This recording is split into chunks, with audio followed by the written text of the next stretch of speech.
Three, two, one, and we are live. Hello, everybody, and welcome back to Wheel Talk, the podcast with a guy in a wheelchair and a girl in a wheelchair. Hi everybody. We're here on a weird day, but we wanted to keep the podcast this week, so we just switched the day. And it's my fault that I never remember when I'm doing stuff, so I apologize for the late notice on Monday, but That's all good. I thought about it in hindsight. I could have asked Brian. We haven't spoken to Brian for a while. yeah, I was gonna that might have been short notice, but could have totally done that. Yeah. So the title of the podcast: When Your Freedom Device Dies on You. I guess we should just go straight into it. In my last video, I was talking about my magic, which we can talk about a little bit because you haven't seen that video yet. Yeah. But I was talking about at the end how amazing it is that I can walk the dog without putting my bike in and out the car. I can get to the woods from my new home here, and it's so amazing. And I was like, oh, isn't it great? And I put in some B-roll of me like wheeling around on my bike with Bonnie, and then my bike broke, and it sucks so much because it is such a wonderful thing that gets me out and about. And I think like anything, you rely on it. Like, your car, when your car breaks down, you're like, oh shit, that really sucks, because that was something that I really relied on, and something that was bringing me so much joy, so much freedom and independence. And then all of a sudden it just breaks out the blue, and it sucks because it's a very expensive piece of equipment to replace. And coincidentally enough, you had a very similar experience with your adaptive equipment. So why don't you tell me about that? I did. I have like a little scooter thing. It's not a hand cycle, but it's a scooter attachment for the front of my wheelchair. And just before the end of like the last summer, because I haven't even rode it yet this summer, the thing that I use to like turn it like and tighten it so that my casters stay off the ground, the little like, I don't know, attachment piece broke. And so you can't like screw that nut in at all. And it was like just annoying that I wasn't able to have it because I went to a medieval adventure. And I didn't know what to expect, but I figured it was going to be like, outside, obviously. And it was just kind of hard wheeling on the grass. There was like a couple pretty big slopes. So it was, I don't know. You don't really realize how much independence those things bring you and how much easier they make your life until you don't have them. And then you're like, oh shit. And like you said, they're expensive. So it's not like, I don't know, like a regular bicycle or something that breaks. You can just go to any like bicycle store and replace something on it or get it fixed fairly easily and for, not that much money. But the things that we have are, specific, and they cost so much money, which I think is ridiculous. But yeah, you just can't get them fixed easily. So yeah, there's a fairly decent secondhand market. Like, for example, we actually just bought an e-bike for Chris, and it is so nice. I spoke about this in my last video, but I'll bring it up again. I get so like I know that I benefit from technology. Like, I have a hand cycle which is powered by a battery, which is an e-bike, and I love that, right? But oh man, when I see like the adaptive equipment, the electric bikes that like she's got, I'm like, oh man, I would love to ride a bike like that. It flies, it's like a pocket rocket, it goes so fast, and she like buzzes up the road, and I'm like, oh man, I wish I could have one of those. But anyway, so she got one. I bought her a little basket for it, which is really cute, like to put on the front. And it looks ridiculous because it's like a mountain bike, so it looks like ridiculously out of place on it. And I was like, oh, and the day it arrived, I was like planning about, going on a nice picnic and a bike ride together. And then my bike just died. And I'll give you a little bit of background. So basically, we parked them out on the balcony just here. Yeah. And we had like a bit of a heat wave and then a summer thunderstorm. So I don't know if it was the heat that damaged it or the water, but it was undercover. But there was like a huge thunderstorm. So I don't know if it was water damage or heat damage, but the screen has just like came up with this error code. And I've had the exact same bike break down before in the exact same way. And the error code was just, that's it. Like it's screwed. Like it never worked again, and I had to replace it. So I was like, no, not that code. And then the screen just went bzz, off, and I was like, no. And then so it's some sort of electrical fault. So it's I don't know if it can be fixed, but like I say, the last time that happened, the whole bike had to be replaced, and I was like, oh no, not again. Like, well, it sucks. How much did your bike cost to buy?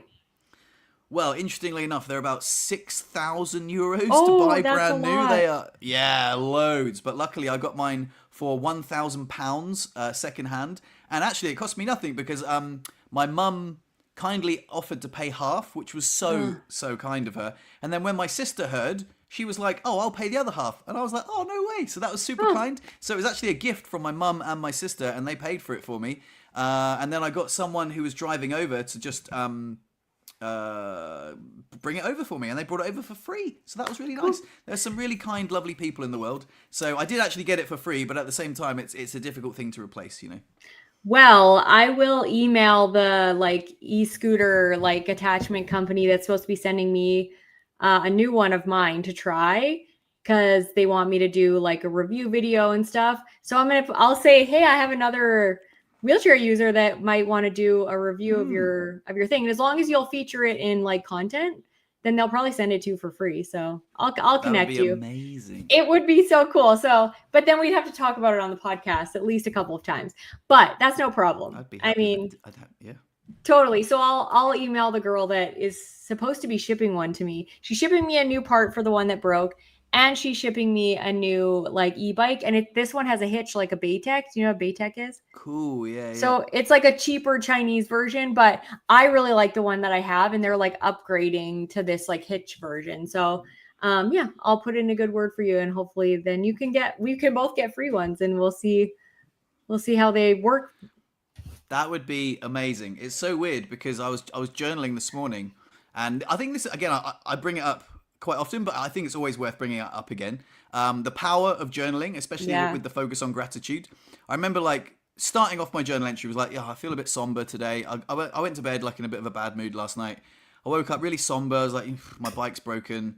But then I was like, let's focus on gratitude. And I remember thinking, if one of us was diagnosed with like a terrible illness, Yeah. or one of us got injured really badly, I would consider my prayers answered if all I had going on in my life was my bike was broken. So I was like, oh, you know what? That's put things in perspective. You know, I've got my health. Chris has got her health. You know, Bonnie's happy. You know, the cat's happy. Everyone's happy. It's just, you know, a bike can be replaced. Yes, it's expensive. Yes, it's a ball ache, but overall, it's not that bad. And I started to feel loads better about myself. I was like, and Yeah. also I remember thinking a lot of the times these situations have a silver lining. I'm yet to Yeah. see the silver lining, but sometime down the future, you know. And then you just said then, or maybe she'll send you something else, and I'll be like, there's the silver lining, baby. I'll Yeah. get a free.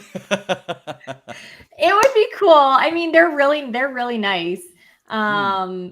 Yeah, they're a really nice company, and it's a little bit hard to communicate with them, I think, because they're from China. So sometimes the communication gets a little mixed up because it's just I can tell that they're translating. Hmm. But yeah, they're super nice so far. So yeah, hopefully we can both get free e-scooters. But while we're talking about the e-scooter, I want to show you like what I was wheeling on. So I uploaded a couple of videos of where I went this last weekend. It was a medieval encampment and a like Hobbit burrow that this couple built on their property, and they just loved medieval stuff. Like they'd always been into medieval things, and they did it for like 10 years with their friends and family. They're like, maybe other people would like to do this medieval thing, so they opened it up, and obviously it was very popular. So this is where we stayed the first night, which was like the Hobbit burrow. So I was wheeling on this, and it doesn't look like a very big slope, but it's a Yeah. big slope. I'm like stuck there because my leg won't let me go. Oh Um, no. anyway, I just wanted to show you the outside of the Hobbit burrow, which is super fun. Um, I'll do a whole video like review of like the inside and stuff, and then the Is it outside. accessible? Could you get in that door? It is. It's totally accessible. The woman that owns Cool. it is in a wheelchair, so this Oh, whole amazing. thing is like accessible. And then there was like the medieval encampment, which I forgot to upload that one picture. So you can't really see, but I forgot to upload it. But we got to do sword fighting. Really good. Good. We are all dressed up, so I'm in a princess costume. Ah. Um, this is me and Jamie dressed in our like Ah. she's like in her costume, I'm in mine. Then we got to So do cute. archery, which was Oh, fun. cool. That was super fun. I've never done it before, and I didn't think I was going to be able to do it.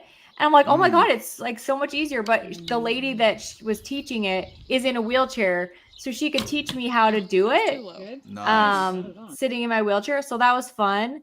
And then there was a feast like in this like medieval dining hall thing, which was really fun. And I tried to get some video of the actual like medieval tent that I stayed in because it was really awesome too. But I only took a video. I didn't even take any pictures. I took so much video and then it wouldn't upload properly. So I'm gonna do a whole video review of that. I have so much to do. I have like the William Watson Lodge thing that I went to. That's the accessible thing in the mountains that I'm doing the review of, that I still have to do the video of. This thing that I'm doing the review of.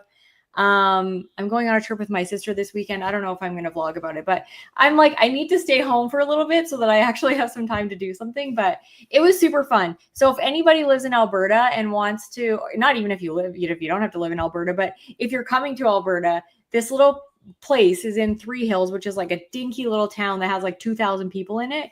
And the woman that owns it is in a wheelchair. Her husband's super nice.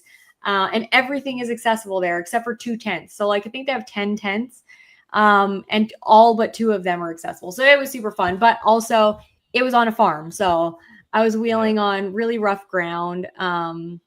And I was tired because there was like, it wasn't even like slopes, but you know how when you're trying to get up a slope, but it's also very bumpy. I couldn't get momentum. And so I had to like go very slow up these stupid little like hills. And but do you have a free wheel? I don't have a free wheel. I want to get one, but they're so expensive. I'm like, they just seem so expensive. Do you have one? I do, yeah. I like it a lot. It's a really great bit of kit. I don't use it that often because I find myself, it's odd. Like, it's a great bit of kit. And when you do use it, it is amazing. But I find I don't use it very often because like if you're going around a city, for example, and you get to some cobblestones, to benefit from it, you'd have to carry it all the way around the city until you got to these bits, you know, and I can wheelie quite well. So I just wheelie. But it is a good bit of kit, but I do find it sticks out the front of the wheelchair quite a lot. And obviously when you're in a big city, you're in the way anyway. So it's a real trip hazard, you know? That's kind of why my friends love it.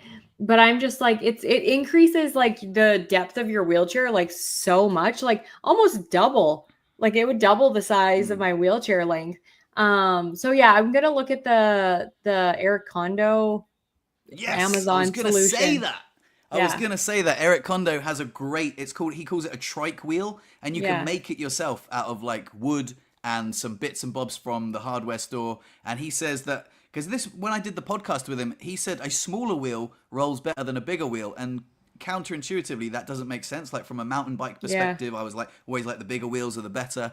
But something to do with the radius. He's like a bit of an engineer, so he knows what he's talking about. So yeah, I was like, no way. And he's got this little caster wheel from like a trolley, I think. Like it costs like $6 or something, and he puts it on the front, and he goes everywhere in that thing. And so definitely go check out Eric Condo if you want to learn how to make your own freewheel, which is actually better than a freewheel.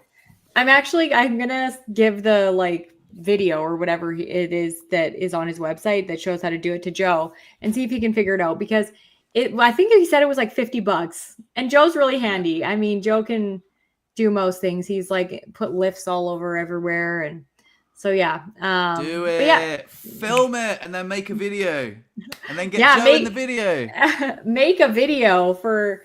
Oh my God. I haven't made a video in a really long time since my Disneyland one, but, and then before that, it was like a month or something like that. But yeah, I just need to be home for a length of time because it's so anytime you put Joe in a video, I really like it. I think there's like a little Joe fan club as well. That's like, hey, Joe's in the video. So get him to do it, and then like put up like a little time lapse, and you know, get him involved. It'll be so cool. And also you'll get like a trike wheel out of it, and he'll get to like feel super handy and like, you know, proud of himself. So it'll be rad.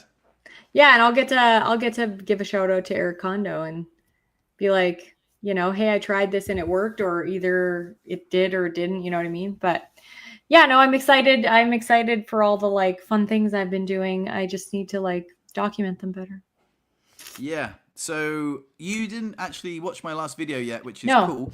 But I was feeling the same way. Like after all the big edits that I did from the holiday, I was like, oh, I spent like hours and hours editing all the footage, and I was just like, oh, I was gonna make a video about how my wheelchair's so small that it really helped me out on holiday, and it was the unsung hero of the trip. And I had loads of video ideas, but I just felt really low motivation and really uninspired to create. Yeah. And then I woke up the other day and I was like, I think I've got something. And I just wanted to talk about the magic gig that I did the other day and how well it went, and like little other things. And I quite like those videos. I mean, they're like sort of, I guess, underproduced, but people vibe with them. They're just like, life update, Oh, and I put on the thing that we spoke about on the Zoom call about selling nude pictures. Which I'm like, I think it's amazing that like that randomly, not like randomly, but like people just ask for it, and then you like come up with a price and they just pay it.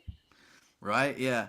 So we can talk about that if you want, but because you didn't watch the video and because like talking about magic fills me up, I'll give you like a little overview of what happened at the weekend. Okay. So Chris was catering for 11 women. They were cyclists on a athletes on a cycling holiday. One of them was like an influencer with like thousands of followers, and she said, oh, my boyfriend's a magician. Would you like to see some magic? And they were like, yay, that'd be amazing. But the only problem was the chalet was like, the area where they all ate was down 2 flights of steps because it was on like a hill. So we had to do it in the garage, which was, I just thought, I've got to adapt because I can't, I can't get down the stairs. Either, someone piggybacks me down the stairs, or we just do it in the garage. So, I turned up and I was so nervous, like outrageously anxious and excited and nervous. Beforehand, I was like rehearsing, like had a little set list of tricks. Because it's one thing turning up and saying, hey, do you want to see a magic trick? But they're like, oh, the magician's here, perform for me, magic boy. Oh, so you were like nervous? I was so nervous. But the counterintuitive thing was once I got there, I didn't have the approach anxiety, because normally when I do magic, I have to go up to someone and say, hey, do you want to see a magic trick? That scares me a little bit. Even though no one's ever been mean, everyone's always like, yeah, I'd love to see a magic trick. It's still out of my comfort zone to approach people like cold like that.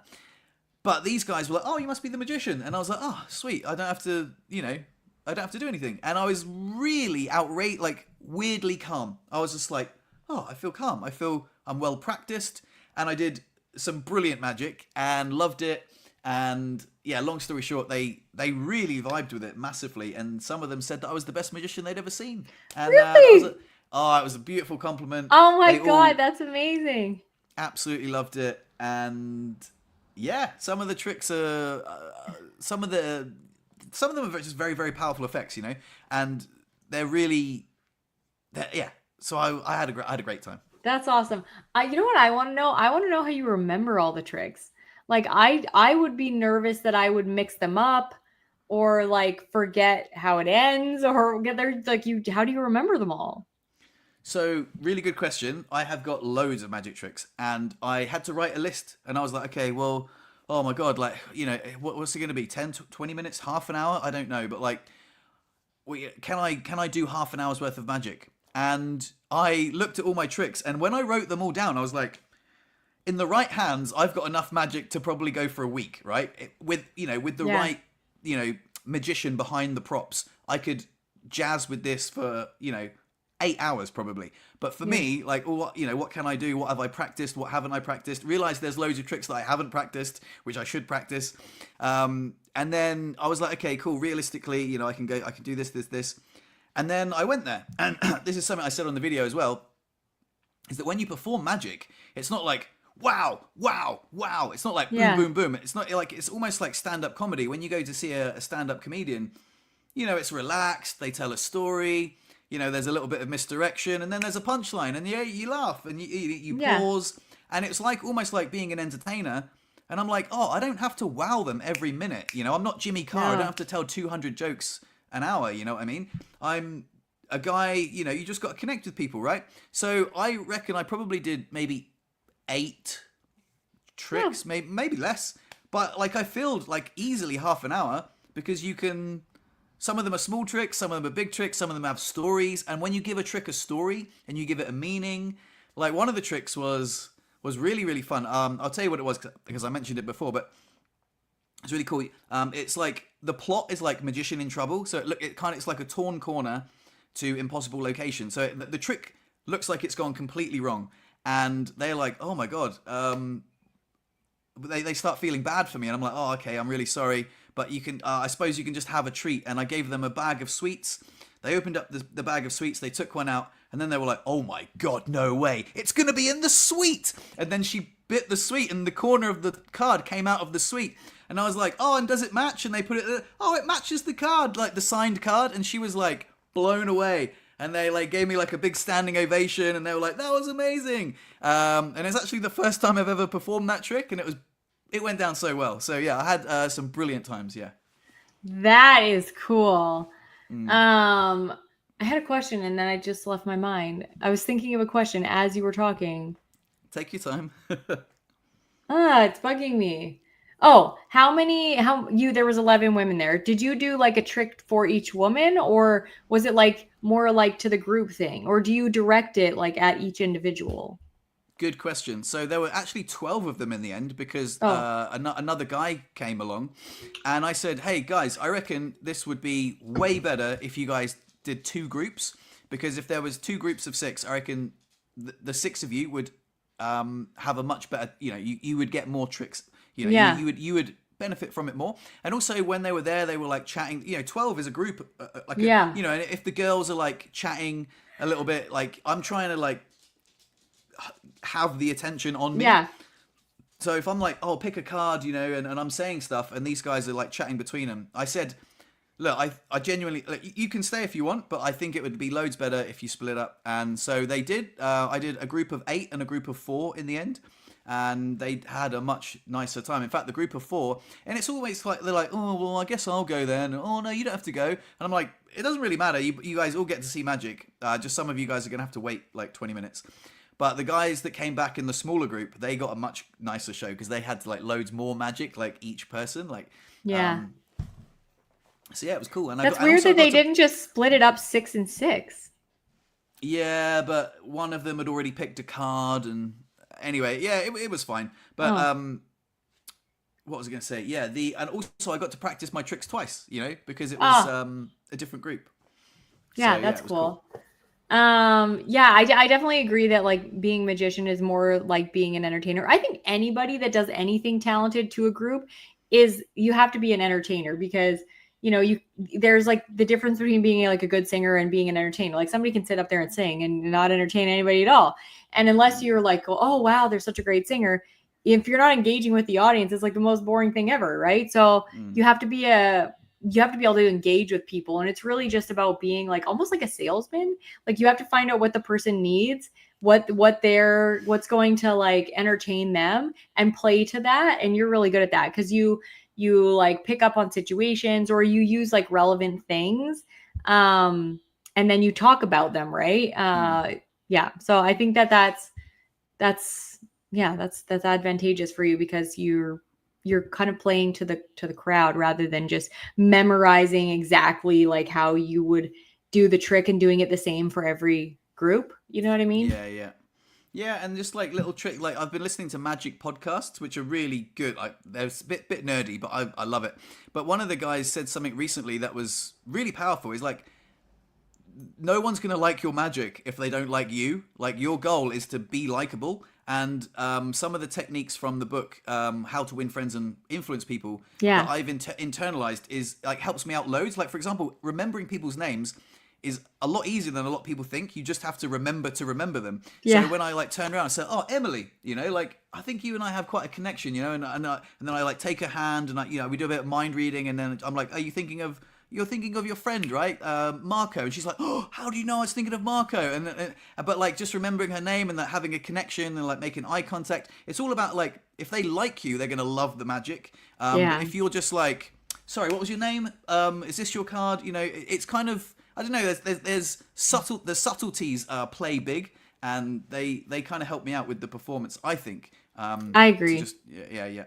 There was a magician at like Alice in Wonderland thing I went to, and he was awful. Like he was fine doing the tricks, but he wasn't very good, like you say, at connecting with people. And I thought he was really arrogant. Like he was almost like mean to the people that he was doing the tricks to. And I was just like, I don't know, I just didn't like him. And then at one point he like went to do something for a picture, and like one of his like things for one of his magic tricks fell out of his pocket, and I was like, haha, karma. I was like so happy that like one of his tricks got ruined because he was just so mean. I was like, you're not even fun. You're like making, I don't know, he was just kind of mean to the people. Whereas you're like not like that at all. So yeah. So I think that was a really good tip for me, is just to it come across as very likable, and then the magic, it doesn't even matter if you screw it up, because people aren't going to be like haha, they're going to be like, oh, you know, so that really helped. But yeah, overall, like, it was top of the pops. I came home buzzing. I came home like I felt like I'd earned the title of magician, you know, and I was like, I am a magician, you know, like I felt sometimes you get imposter syndrome, you know, when you see real magicians and then you're like, well, I just entertained 12 people and blew their minds, so I guess I definitely a magician. So I'm getting comfortable calling myself that. I think the thing that's so crazy about imposter syndrome is like the thing that I always try and tell myself is every single person that ever gets to a position of like, you know, inspiration or admiration or whatever, like somebody that you're looking up to, they all started without any knowledge whatsoever. So everybody started from like the same spot that we're all in, and got to where they are just from like experience, right? And it's such a hard thing to remember that they are no different than you. Like they're no smarter, they're no better, they're no, you know, more talented or anything like that. They just you have to put in the work just like they did. And of course there's like some people that have, you know, natural tendencies to be good at something. I mean, I could never entertain like you can, but everybody has to start somewhere. And no matter who the person is, you know, if they got there, it's proof that you can get there too, right? Yeah. Well, I think you could, like you just said about the imposter syndrome. Like, I think you could entertain, like you've entertained you by playing guitar and singing and stuff. So I think you could hold your own in the right space, yeah, with enough practice or whatever. It's maybe. Yeah, I definitely think I could be entertaining, whether I could do the interaction kind of thing like that you do with magic. You have to love the thing you're doing. I love music. I've for sure entertained people doing that. And it doesn't even matter, like you say, like you don't even have to be the best. You just have to be the funnest kind of thing. And that's what I always try to remember is that, you know, the more fun and engaging you are with the audience, the more they're gonna like you. Because there's nothing worse than like a singer or somebody who's supposed to be entertaining. They're just boring, not talking to the audience, and just overall, like, you know, thinking their talent is going to, you know, hold the whole like event or something. And it doesn't. You have to be able to engage with the audience. So one of the things, one of the phrases that I've coined, I think you might have heard me say this before, is connection over perfection. Yeah. So sometimes there's like some little bits that and then I think, oh, I could have done that better, but no one noticed, you know. So it doesn't really matter. So to the spectator, it doesn't matter. Like that, I might have fumbled something and maybe flashed something, you know. It doesn't matter. They didn't see it. But I'm like, sometimes you stress over like perfection, but it's actually more about connection. If they didn't see it and the trick worked fine, then that's what matters. And also valuing that over valuing that over perfection, you know, like you could practice sleight of hand in front of the mirror until it's, but if you come across, you know, unlikable, then it doesn't matter. So, that's one thing that my dad always tries to tell me, because my dad has always played music for people. My grandpa, like my mom's dad, played music for people, and whenever I get playing music, like, you know, on a piano or guitar or something, if I mess up, I make like an audible like and I like stop and try and do it over again. And my dad's like, just keep going and don't say anything, because most people can't notice. If you draw attention to it, then they'll notice. But my dad has been playing music for people for so long that like he could mess up 4 times or 5 times in a song and nobody will have noticed, because he just keeps going. And I think that's like what you mean about like connection over perfection. Like my dad doesn't ruin the thing that everybody else is engaging in because he's self-conscious or whatever. He's just keeping on going so that that connection stays really strong. But I have a really hard time with that. And I don't know how to stop it. Like I'm so used to just clamming up if I make a mistake.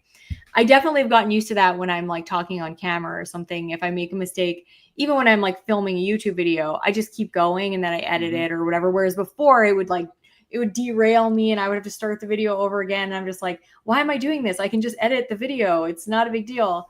Yeah. But yeah, I think, the connection over perfection is such a good saying, because that's really life in a nutshell. I mean, nobody cares that much about perfection. And the people who are too uptight about it, they're like the worst people to be with. You're like, oh my God, get over yourself. Yeah, exactly. So I had a really great time, and I'm so grateful for Chris for pushing me outside of my comfort zone, and getting me to do it, because it really did. It made me like write down all my tricks, made me write down a routine, like, you know, like a set list. I'm gonna start with this, go on to this, and yeah, there's some really great and also, yeah, like I said, I was learning a lot. Like, the more I perform, I learn about the timing. Like, it's not, you don't have to just be like trick. Yeah. It's just like, you know, you can like, you don't have to rush to the punchline of the joke. Exactly. Like, for example, there's a trick that I do where I make the deck disappear, and no one knows that the deck has disappeared, but the deck has been gone. You know, the misdirection was a long time ago, and I'm always like, oh no, now look, the deck has gone. But like, I'm like, oh, just hold it for a second, you know. I held the girl's hand, and I was like, oh, you know, wouldn't it, you know, as a magician, you know, I'd love for you to give me some feedback on that trick. Was that like a, you know, 8 out of 10, 9 out of 10? They're like, oh no, that was like a 10 out of 10. I was like, oh, okay, cool. And I'm holding it again. I'm like waiting, because they think the trick's over. I'm like, okay, well, I really want to wow you guys. I really want to be a powerful magician. Like, what would make this trick like an 11 out of 10? And they're like, well, I don't know. And then I'm like, okay, and then wait. I'm like, what if I was to make the entire deck disappear? And they were like, well, I mean, yeah, that would be amazing. And then I'm like, well, you know, funnily enough, the deck has disappeared, and they can still hold it right in their hand. And she's like, nah. And she like, this has happened quite a few times. You just wait, and then they're like, and then they look, and it's disappeared, and they're like, no, what the hell? And it's so cool, and like, to prolong that out builds momentum. It's not like, bam, look at this, bam, look at this. Oh, the deck's disappeared too. Like, it's you know, you draw it out, and you know, you just sort of marinate in the moment, and then all of a sudden, boom, and it actually adds to the trick, because it seems more magic, you know, like. Yeah, I think that's like the same premise in like public speaking, when they talk about the power in the pause or whatever. Because I hate uncomfortable silences, so I will just keep trying to talk and find filler words, and it's just awful. And every time somebody that does public speaking is talking to me, they're always just like, stop talking. Like, it's okay if you have a point and you just stop talking for a second. Like, there's just silence, because people get to think about what you just said and all that stuff. And I think for you in the trick space, if you don't actually let that marinate, and you don't actually kind of give people like what they think is a choice, like, what do you think would make the trick better? You're like, they're trying to think of like, I don't know, right? Letting them kind of ruminate about that for a little bit is something that is important for them being wowed in the end. But yeah, there's like power in the pause in all things, I think. And especially people who are entertainers, they kind of learn that. There's people who like, you know, stop talking when there's clapping, and there's singers who will like, you know, at the end of a song, they'll just hold the applause for however long instead of launching into the next thing. Like, it's common in the entertainment space to just pause and let people take in what you've said or what you've done. Yeah, I couldn't agree more. I think that's amazing. Anyway, moving on. I don't know if you wanted to talk about it or not. I mean, I guess so, because like I say, you haven't seen the video, but on the Zoom hangout we had on Patreon, which was great, by the way, which was super fun. It was a big turnout. Very, very good turnout, good laugh. Everyone seemed to have a really good time, so that was really fun. I had mentioned that there was someone on my Patreon that wasn't in the Zoom hangout, but that wanted to that was buttering me up for something. They were sending me messages saying that they'd found my video from the bathtub video, and for those of you that don't know, the bathtub video is poorly censored, should we say, and it's a very, very wildly I think it's got over like 60,000 views now, which is outrageous compared to the normal views that I get. So I was like, yeah, come on, spit it out. What do you want? You're buttering me up for something. Do you want to see my dick? And turns out they did. They wanted to see my Willie. And so I just said, they said, oh, is there any chance you could put the video up without the censoring. And I said, look, Yeah. I'll be honest with you, I don't have that footage. Yeah. But my girlfriend took some pictures of me on holiday, in the shower. You know, I'm naked. If you want, I'll put them up as a paid post, and you can unlock them. And I want $200 for them. You know, it's only two pictures of me with my Willie out. A fairly unremarkable penis, but still, I'm like, I'm happy with that. You know what I mean? Like, they're tasteful. I'm in great shape. I look good. You know, I'm on holiday. I got a nice tan. I'm like, yeah, sweet. You know, they were like, okay, sweet, €200. You got yourself a deal. So put them up. Made some money, and yeah, they were really happy. They were messaging me saying, "Oh, nice Willie," you know. So I was like, That's "Sweet." so crazy to me. I'm like, I think in the Zoom hangout, we were all trying to convince Fred to charge more for his Willie pictures, and then I was like, I spent so much time after trying to think of a name for your like category of like intimate pictures or whatever. And I was like, it's gonna be like wheelchair Willie something. Like I was like, I couldn't think of like a good like thing, but I was like trying to do alliteration. I'm like, what's another W that goes after wheelchair Willie? Yeah. It was like really funny, but yeah, I don't think you charged enough. If they pay it right away, that means that you undercharge. Like if they're like, yeah, absolutely, they have to be like a little hesitant, like, oh, I don't know if I can afford that. And you're like, okay, I'll come down $100. You pay like $400 or 400 euros. Well, I don't know. they were it was a price I was happy paying. I felt like any more is a bit of a rip off. It was just, I don't know.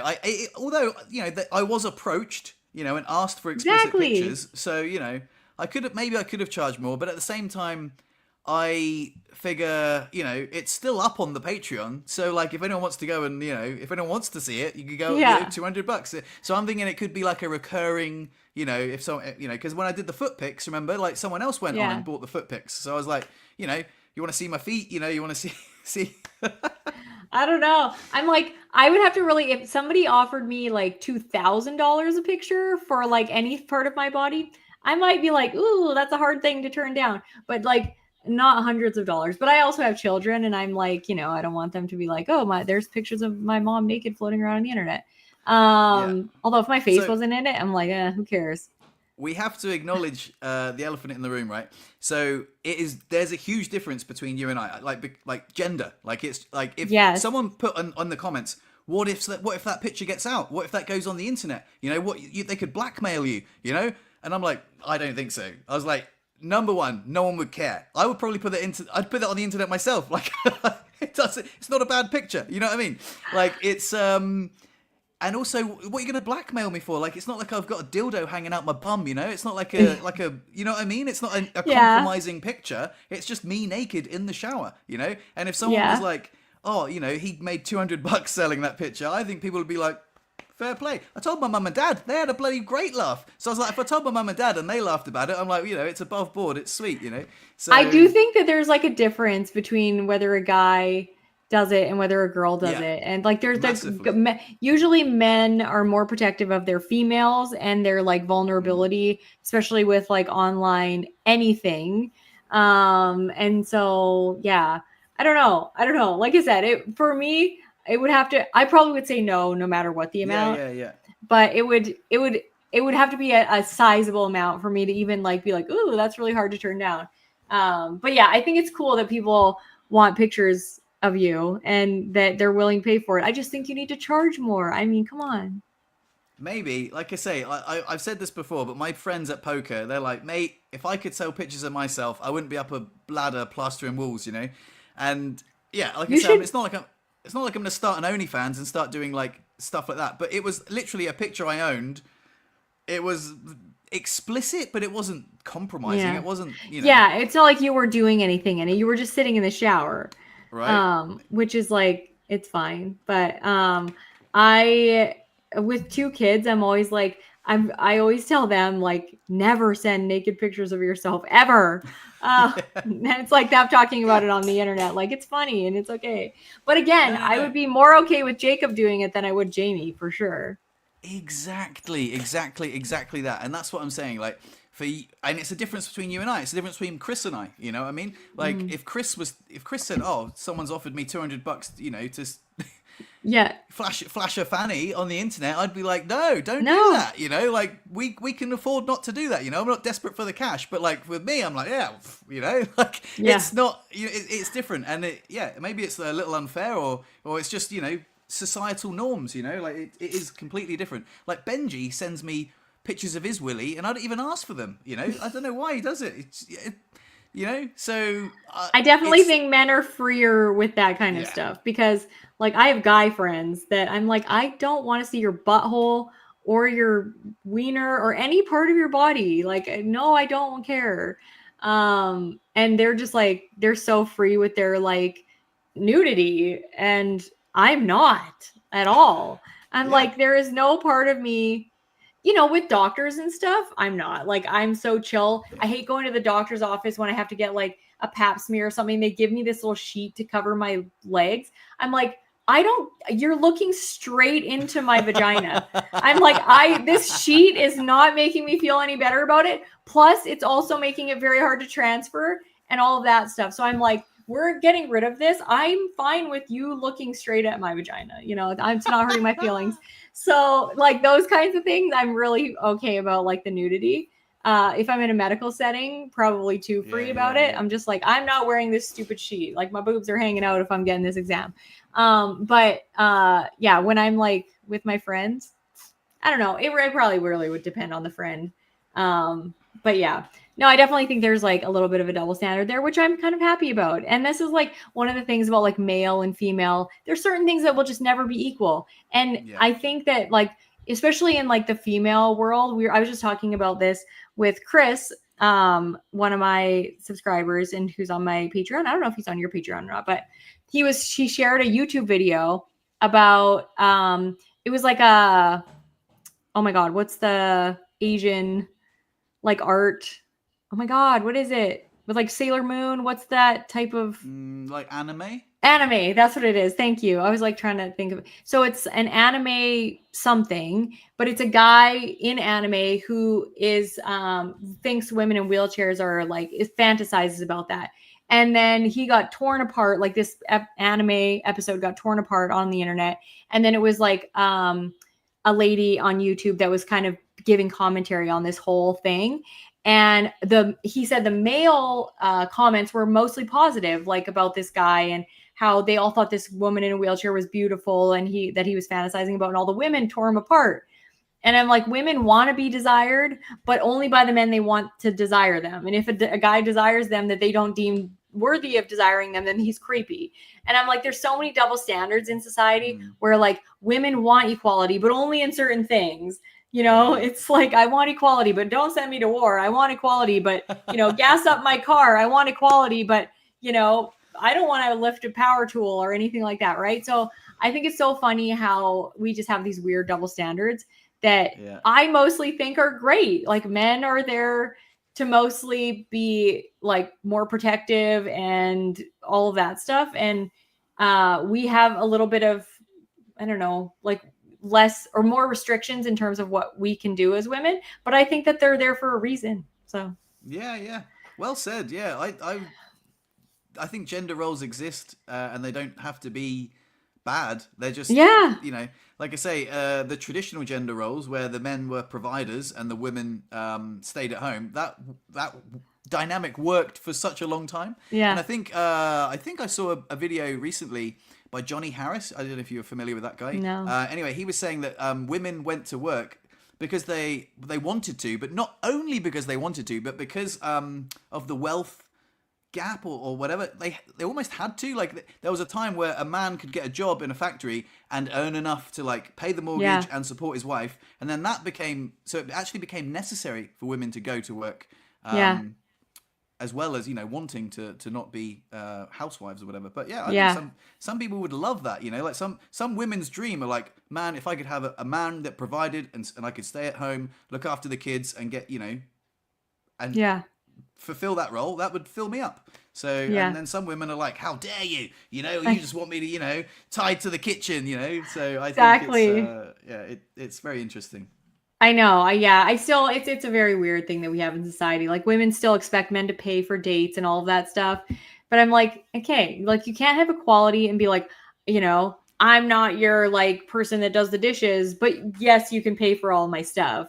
Do you know what I mean? So I think that women sometimes have a little bit of they have high expectations of men. I think it's hard to be a man these days. I think there's just no right answer and no real right thing to do that makes lots of women happy. But I wanted to ask your opinion on something. We'll veer away from this a little bit on a little bit of a disagreement that Joe and I got into yesterday because of something that we're trying to figure out with Jacob.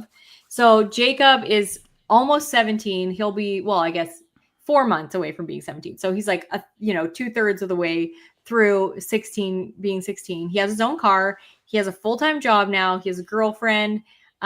He basically is very responsible, never does anything crazy. So last night was Canada Day and the fireworks weren't on until 11. He had to work at 6:30 this morning. So he had to get up at like 5 a.m. And as a mom, he called and I was like, what time are you going to be home? I asked him what time he was going to be home instead of telling him what time he was going to be home.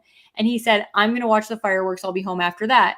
And I was like, okay. I got off the phone. I just wanted to know when he was going to be home. And Joe was like, what? You're letting him stay out to watch the fireworks? Like he has to work the next day. And I was like, well, as a mom of somebody who like has a full-time job, has a girlfriend, is very responsible normally, I don't think I should be telling him when to be home. I think he can make his own decisions on whether he's going to be tired for work tomorrow. And if he doesn't get up for work and makes, a bad choice, then I can sort of redirect. But Joe thought that I should be like, telling him that he needs to be home so he can get a good night rest for work. What do you think? Do you think he's old enough to sort of make his own decisions and I can help guide him with those decisions? Or do you think he still needs, like he's young enough that he needs like boundaries? Yeah, so I think on this occasion, the way you've explained it, I personally think that's a very, very wise decision because he's young, right? And he needs to learn from his mistakes. And if he goes out and he stays up late, and he, I don't know, comes back really late and he oversleeps and he doesn't go to work, that's a lesson that is really good to learn when you're 16 years old because you're like, oh, you know what? I'm really tired and groggy today, or, oh, I didn't get up, I missed work, or maybe he loses his job, But that's a great lesson to learn when you're young because you're like, oh, well, next time I'm going to make a better decision.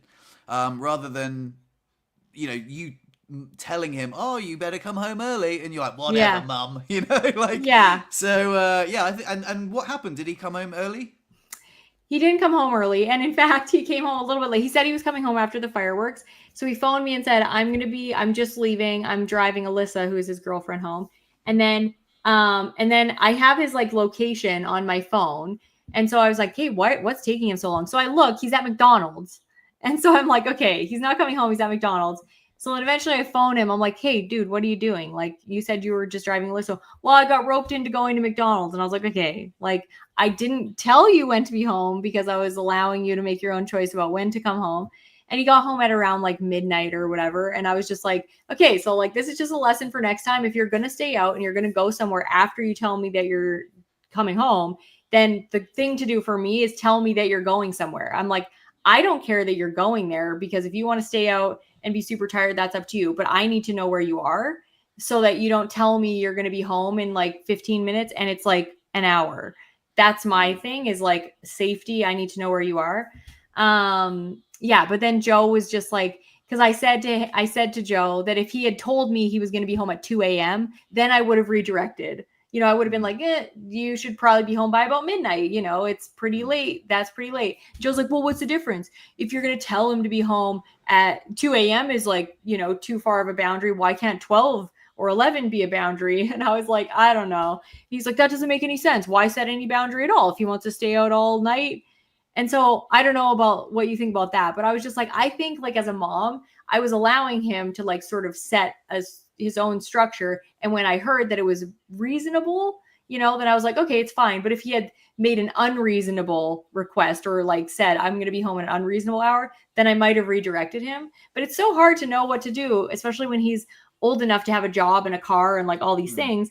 How do you, because I think my job as a parent now is not done, but I am now guiding rather than like telling.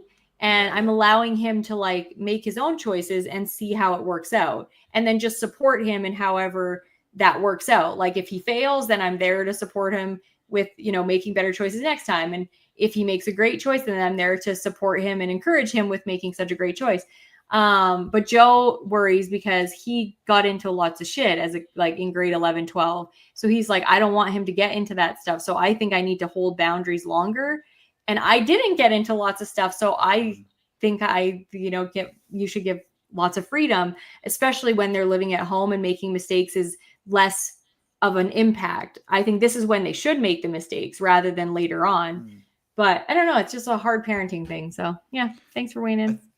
No. I think it's really, I can see Joe's point of view as well. I think it must be very, very hard as parents to be on the same page, to have those conversations in a constructive way, to be like, look, I hear you, you make a good point, but fundamentally we disagree. So we have to come to some sort of agreement because, we can't both be right on this occasion. So there's some compromises that have to be made and maybe some difficult decisions because essentially you both have joint responsibility over Jacob. So, I can imagine that causing some friction and it must be difficult. It's always sort of weird when you have disagreements as parents. And to be honest, Joe's pretty good at succeeding. What is that? He just bows out if I make a decision. And for certain things, he teaches Jacob lots of stuff that I can't teach him, like how to chop wood and all that stuff. And if I think something's too dangerous because I'm worried about it, but Joe says, no, this is an important life skill for a man, then I bow out. I'm like, okay, I'll worry from the sidelines and make sure you are doing your thing to protect him and teach him what he needs to learn.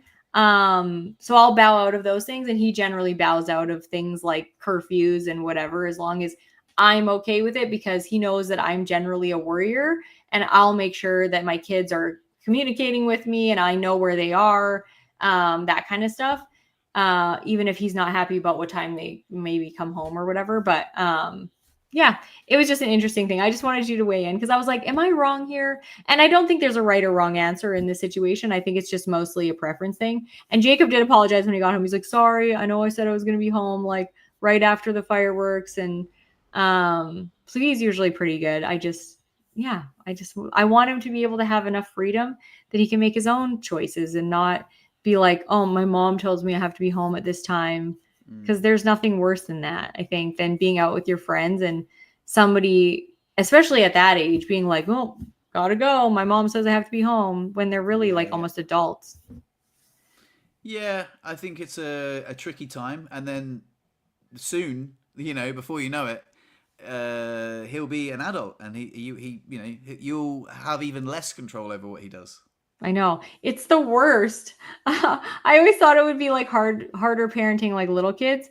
But it's so much harder navigating, the relationship of somebody that you're not really parenting anymore. You're just sort of there as support and guidance, and also worrying about people so much. I worry so much. If Jacob drives any longer than 20 minutes or I don't know. I just worry about a lot of things, but I guess that's always going to happen. And the more he proves that he's capable, the less I worry. And I guess that's normal as a parent. But before we end, I know we only have we have 5 minutes until the hour's up. So I don't know if we're actually going to end then, but I wanted to mention that Fred sent me a picture of somebody asking about the epidural stimulator that I mentioned on here before that my friend has. And I had said that we were going to do a podcast or try and get him on the show. And he did agree to come on the show on July 14th. So if you have any questions about epidural stimulators, please throw them in the comments or just send them to my email, empoweredpair@gmail.com, so that we can get all your questions answered. And obviously on the actual podcast, when it's live, you can ask whatever questions you want, but put it in your calendar if you want to see that one. July 14th, my friend is going to come on and talk about his experience with because he was part of a trial. So he'll talk about that. Had some weird things that happened with the epidural stimulator that are good, but unexpected. So yeah, he's really open to, and he'll talk about anything. So bring any questions you have about that. I am very, very keen to hear about his experience because I think the epidural stimulator is one of them. I think I said this is one of the most promising developments in spinal cord injury repair and spinal cord injury treatment, Yeah. rather than just rehab, rather than just, alleviating bits and bobs. Yeah, I think it's fantastic. I can't wait to chat to him. What's his name? Steve. His name is Steve. Steve. Yeah, Steve. Nice. Yeah, he's really awesome. He's also the one that I'm going to try and get him to do the like guys sex positions video on my video or on my YouTube channel, because he's like very, very open about that kind of stuff. And very like open about his like struggles with like confidence in that area after he was paralyzed and how he dealt with it and all kinds of stuff. So yeah, he's a great one to have on the podcast and a really, really close friend. So yeah, I can't wait to have him on. Amazing. Yeah, I just wanted to mention that before I forgot that. Brilliant. So it was Sonia who asked. So I sent Sonia's screenshot. She asked on YouTube. So yeah, it's so great that he will be on the show with both of you. But questions are hard since the topic is very medical, to be specific, as a noob in this field. So yeah, I mean, I think, like I say, if you even ask questions while he's on, if you're on the live stream. Yeah. But I've got loads of questions. Yeah, I'm going to come up with a bunch of questions too, like that. We'll compare notes, obviously, Fred, but I have lots of questions that I know the answers to, but that I think are good questions to ask. Yeah. Excellent. Well, one thing I was going to say, when you're talking about Jacob, I spoke to some parents recently, like like I said, I think I said to you before, around about my age group are all having kids now. And they had some kids, and I said, "Oh, do you think that time goes fast?" And they're like, "The days are long, but the years are fast." And I was like, "Oh, that's a bloody good one, that, isn't it?" So yeah, they're like, so we saw pictures of a baby called Kai recently, who is Alex and Kira's baby, who are some friends that just live down the road. And I was like, "Oh my god, he's massive!" Like, and they were like, "Yeah, he's a year old." I'm like, "What? A year?" Like, so yeah, it's so bizarre how I remember when she was pregnant, and I'm not even involved in that family, but just watching from afar, I'm like, "Oh my god, I remember when she was pregnant. That was over a year ago. Like, look at the kid, he's massive. Like, he's got like, because they come out looking like aliens, and then all of a sudden I was like, "Oh, he looks literally just like Alex and Kira, as if you were, and it's very obvious to say it, but babies literally just look like the two parents." And I'm like, "Oh yeah, it looks like a little bit of both of them," and just what a miracle it is. So yeah. Yeah, it is really crazy. I mean, like, you always think like when you have a baby, oh my god, like that first little bit is going to be so long and it's going to take forever and all that. And like, there's some long days, but it goes by so fast. And before you know, you have a kid that's like sitting up and eating solids and, crawling and walking and all the things. And literally then you like, where do all the years go? And I just have a kid that's like, almost an adult. It's almost like it makes me want to cry. It's so fun though. It's so fun to watch somebody become like a productive, person and their own human being. They have their own personality and they make jokes and they just figure themselves out in the world. And I think for me, I'm always like worrying, like, what is this going to look like? What is it going to look like when my kid has their own job and their own house? And, I just always, I'm like, how is that even going to happen? And then you just all of a sudden see it happening. Like, I was so worried about Jacob getting a job, and then he just figured it out himself. I was just like trying to help him with resumes and all that stuff. And then he just figured it out. He just talked to somebody and his buddy talked to somebody and they both just got a job at this place. And I'm like, okay, I guess he just figures it out himself. I don't need to do all the things. Yeah. Super cool. Super cool. That's the circle of life. I'm trying to convince Chris to let me sneak one past the keeper. You know what I mean? Sneak one past the goalie. I said to because we were looking at these pictures of Kai. I was like that could be us in 2 years. 2 years. We have a little go. You get preggers. 1 year later, that could be like a mix of you and me. And she's like, oh god, yeah. So I reckon sooner rather than later. But. Yeah, it is one of those things that you will never know how much a child changes your life until you have one. Everybody just always looks from the outside like, oh, it seems like a lot of work. It's like, oh, I just do, it's a kind of like just deciding whether to get a dog or whatever, but like times a million, like the love that you have for your kid times a million of what you would have for a dog. And it just changes your life. It really does. You'll never be the same again once you have a kid. And you'd be a great dad. I mean, you're already entertaining as heck. So why not do magic for your little baby? Everyone says that. Everyone says, "Oh, you'd be a great dad," and yeah, I think I would. We'll see. We'll see. Right, should we end on a little magic trick? Yes, let's do magic. Right, so I've got some cards. What I'm going to do, I'm going to do something with numbers today, Brittany. I think numbers can be quite special. So sometimes you think that like you're picking numbers, like for example when you pick your numbers for the lottery, but Yeah. sometimes I feel like numbers pick you. So I'm going to write down a 2-digit number here. Okay. No, actually, that's probably a little bit too obvious. I'm going to pick one that I think that you're going to pick. Okay. So just pick the first one that comes to you. Okay. I'm locked in. I'm ready. So why don't you, when you're ready, tell me what number you're thinking of. 13. 13. Really? I was so close as well. I was so close. No, I was actually spot on. Oh my god! Oh my god. I don't know how you do that. I chose 69 and then I crossed it out because I was like, that's too obvious. 69, I don't even know whether I would have thought of 69, but 13 is my favorite number. I don't know how you do the mentalism stuff. It's my mum's favorite number as well. Really? Yeah. See, that was so fast. Like you didn't even like talk to me about it. Like I don't get it. Like you just asked. Oh, sorry. Marco, I was thinking of 69. There you go. See? That is really funny. Boom. I don't know if you could do, well, I guess we're doing mentalism across the screen, and you don't have to obviously know the person in order to do it because you did it for those women that you did the gig to. So I don't know. Yep. Don't get it. Freaks me out a little bit. Makes me a little bit, ugh, but it's I love it. My mum's favorite number as well. How come it's her favorite number? Is it her birthday too? Because that's my birthday. No, her birthday's on the 14th of February. It's Valentine's Day. Oh, that's fun. Yeah, but yeah, sometimes it's people's birthdays.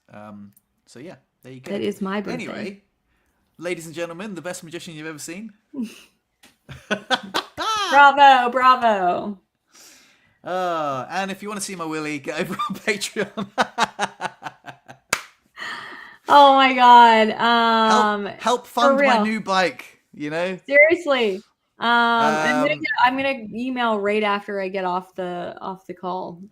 I blame Brian Kinney. He when I first got injured, I looked up to Brian, and then we did a podcast. He told me about all the money he raised selling nude pictures of himself, and now I'm just following in his footsteps, so to speak. That is so funny. Yeah, you might need to raise money for IVF, so start selling those dick pics. Right? That's a good point. I was saying to Chris, like, I reckon the only way it's going to happen between us is a happy accident, Yeah. Because without going into too much detail, it's never going to happen, accidentally. It's going to be, let's, again, to be a bit vulgar, sneak one past the goalie. You know what I mean? Let's try a little bit and see what happens. And if it works, that would be great. But like, what if, because there's one thing like, oh, we're pregnant, we didn't think we were going to be ready, but now we're, but then there's like, oh, we're not only ready, but we're going to go through IVF. Like that is, we've got friends going through that right now. And it's, I don't know if that is the case, it's going to be, I don't know, because that's like more of a solid decision to go down that path. Plus, it's very emotional, and for the woman, because they have to do so many hormonal injections and stuff, it can be quite a journey, like a challenging process. I follow quite a few people whose husbands are in wheelchairs on YouTube, and they've gone through IVF unsuccessfully, and it's been really stressful for them. But I know many couples in my own personal life who've gone through IVF very successfully, once, twice, so it really depends. I think it depends a lot on the quality of the sperm, and then just like the quality of the woman's uterus, the age they are, and all of that stuff. But you guys are both really healthy, so it probably would be okay, but it's very expensive. So yeah, save that money from the dick pics. And yeah, well, in France, it's actually, again, I hate to it's rub free? it in, but I think it's free. Oh, Yeah, that would be that's amazing. I think it yeah, should be free, to be honest. Like, I don't think you should get, 10 IVF rounds on the government, but one or two, I think it should be free because it's such a yeah, crazy like process. Like, I know somebody personally that went through IVF and they spent probably $70,000 and unsuccessfully. yeah, And it's just really hard to know that somebody is spending that money to be a parent that wants to be a parent. And I think like the logic in North America is that there's plenty of kids to adopt. Why would the government pay for IVF? But I think it's like a basic medical. I don't know. I just think that it's something that I know the people that are struggling with infertility and what that feels like to right. not have a choice about what you can do in your life, and it's awful. So I think at least once the government should pay for one round of IVF.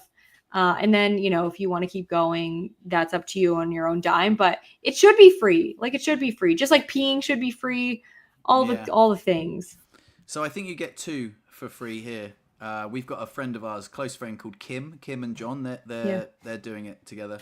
Um, yeah, one more thing I was going to say. Oh yeah, so with the, I'll just tell you, I'll tell everyone. But something I told Brittany that blew her mind, probably even more than that magic trick, was I said a couple of episodes ago that I went to the dentist and Oh yeah.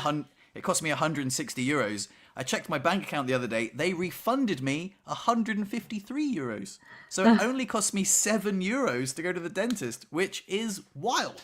So yeah, That's thank so you, French crazy. healthcare, socialized healthcare.